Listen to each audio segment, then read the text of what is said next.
travaillé en 92 à Musique Plus. Vous êtes sûrement en train de vous demander pourquoi je vous parle d'une fille qui était Miss Canada et qui a travaillé à Musique Plus. Ben, elle n'a pas juste fait ça. Généralement, quand tu es nommé Miss Canada, c'est que tu es d'abord jolie, mais ensuite aussi pas juste jolie. C'est des filles, dans le fond, généralement, qui ont généralement un cursus universitaire. Cette fille-là a fait des choses incroyables. Elle a écrit un livre en 2023 sur l'éthique en ce qui concerne l'intelligence artificielle.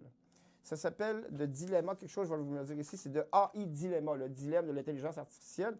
Elle a établi 7 grands concepts qui, encore aujourd'hui, font référence en ce qui concerne la programmation d'intelligence artificielle. Je vais vous les donner, je ne les sais pas par cœur, mais c'est important de vous les donner. Transparence algorithmique, droit à l'explication, mais je vais même rajouter droit à l'algorithme aussi, limite à la surveillance, droit à la déconnexion, inclusion dans la conception, sécurité des données et responsabilité des systèmes autonomes.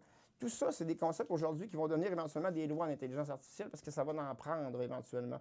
Juliette Powell, on va en reparler parce que malgré qu'elle soit morte il n'y a pas longtemps, c'est passé en début juillet, c'est pour ça que j'ai parlé d'elle, ben, elle va laisser une trace en ce qui concerne les futures technologies d'intelligence artificielle. Je tenais à en parler parce que je veux qu'à peu près à chaque semaine, on parle d'un personnage important du monde de l'informatique.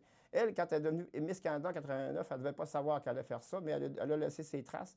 Puis je vous invite à vous documenter supplémentairement sur elle, même de lire son livre.